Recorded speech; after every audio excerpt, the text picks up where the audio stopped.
Quick as lightning, Bellerophon leaped back onto Pegasus, yanking the reins. The pair soared into the sky like an eagle. Bellerophon maneuvered Pegasus into tighter spirals, gradually descending before diving toward the Chimera. Bellerophon used lead arrows, crafted under divine guidance, to subdue the Chimera. The molten metal from the arrow's wounds made the beast's injuries incurable. Welcome to our channel. Today we explore the story of Bellerophon, the noble hero who tamed Pegasus and defeated the Chimera. As a new channel, we're excited to share these legendary tales, but we need your support. Please subscribe, comment, and help us bring these epic stories to life every day.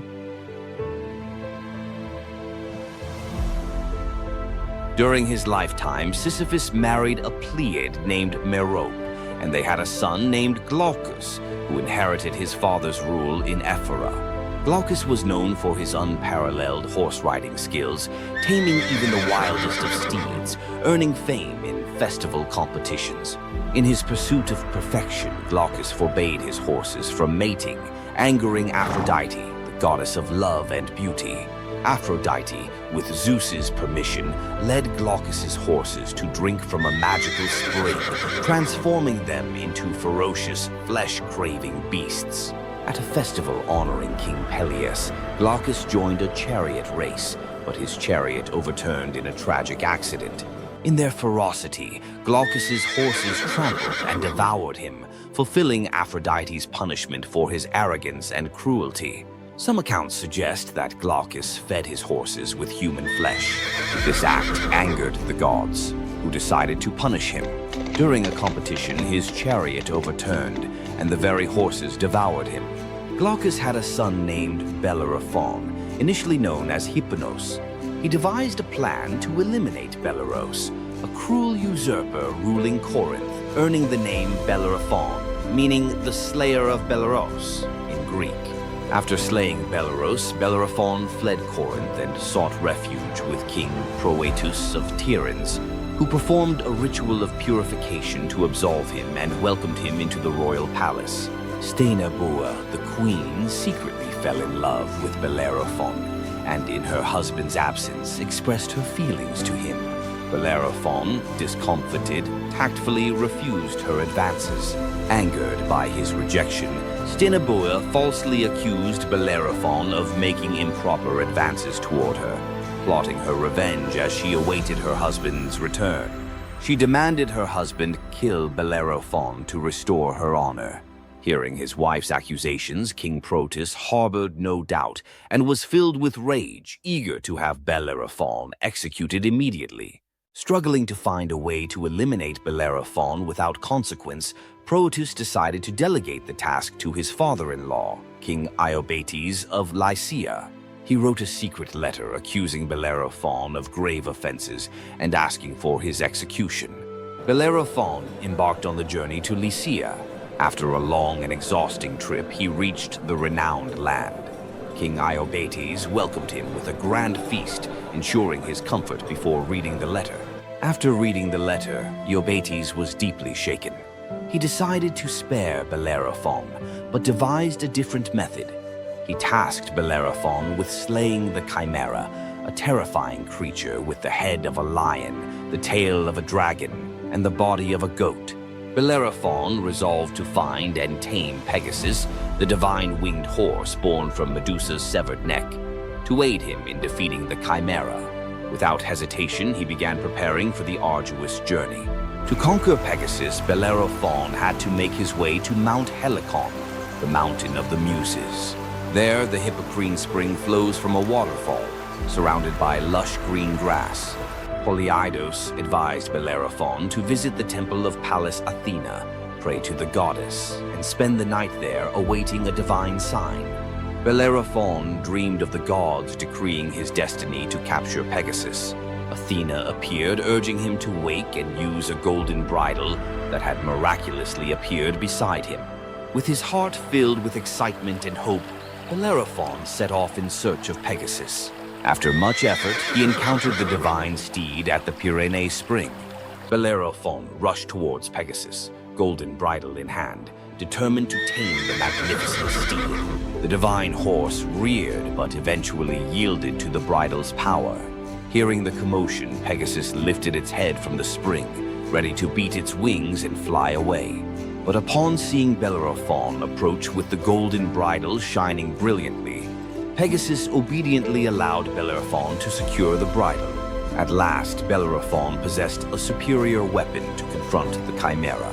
Clad in bronze armor and wielding a gleaming bronze shield, armed with a bow and a quiver full of arrows, with a sword at his side, Bellerophon mounted the snow-white divine steed. Bellerophon flew straight to the mountain lair of the Chimera. Guiding Pegasus to land, he cautiously approached the Chimera's cave to lure the beast outside. Quick as lightning, Bellerophon leaped back onto Pegasus, yanking the reins. The pair soared into the sky like an eagle. Bellerophon maneuvered Pegasus into tighter spirals, gradually descending, before diving toward the Chimera. Bellerophon used lead arrows, crafted under divine guidance, to subdue the Chimera. The molten metal from the arrow's wounds made the beast's injuries incurable. Bellerophon unleashed arrow after arrow. The Chimera, realizing its attacker was striking from the skies, raised its heads to spit fire. But it was too late. Pegasus had already soared higher, circling behind the beast. Writhing in agony and fury, the Chimera spewed flames recklessly, reducing mountains to lime and forests to ash. Bellerophon fulfilled the mission assigned by Iobates. He returned to the palace as a hero, celebrated for his illustrious victory. But Iobates soon entrusted Bellerophon with another perilous mission: to conquer the Solami tribes and their allies, the Amazon warriors. The Amazon tribes consisted entirely of women, with not a single man among them. Their ancestors were said to be a peculiar lineage of women devoted to warfare and exceptionally skilled in battle and conquest. Bellerophon, riding the divine steed Pegasus, surpassed even the Amazons' renowned equestrian and archery prowess. He successfully dismantled the alliance of the Solimi and Amazons, securing Iobates' kingdom of Lycia and striking fear into the hearts of potential invaders. Once his affairs were settled, Bellerophon returned to Tiryns to visit King Protus. Upon hearing of Bellerophon's return, Stenebia, ashamed of her past actions, took her own life. Mounting Pegasus, Bellerophon soared into the heavens, climbing higher and higher, beyond the lowest clouds to the celestial realm.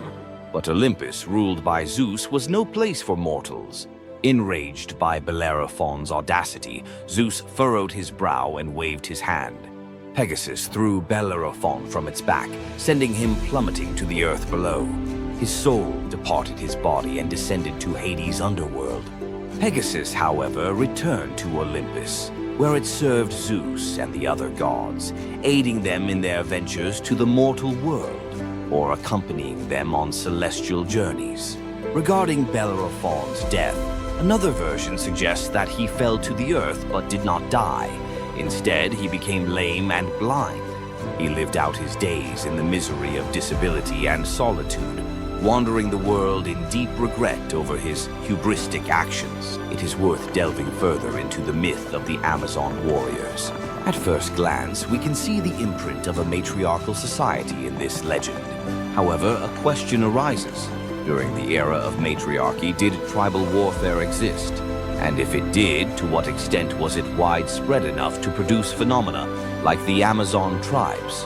Tribal warfare was not a prevalent or frequent social phenomenon during the clan-based matriarchal period.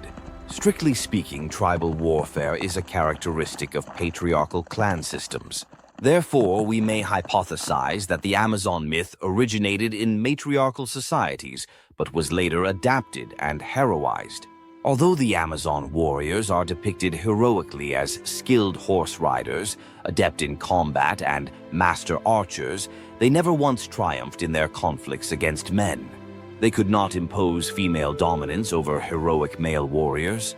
Today, the term Amazon has become a general noun, referring to 1. Female horse riders. 2. A type of long skirt worn by women while riding. 3. A a woman with masculine traits, lacking the gentleness and compassion typically associated with femininity, aggressive and combative.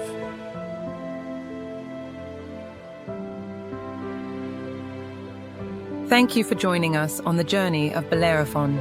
As a new channel, your support makes all the difference. Subscribe to stay connected, leave a comment to share your thoughts, and explore the heroic tales of other legendary warriors right here on our channel. We're here every day to bring mythology to life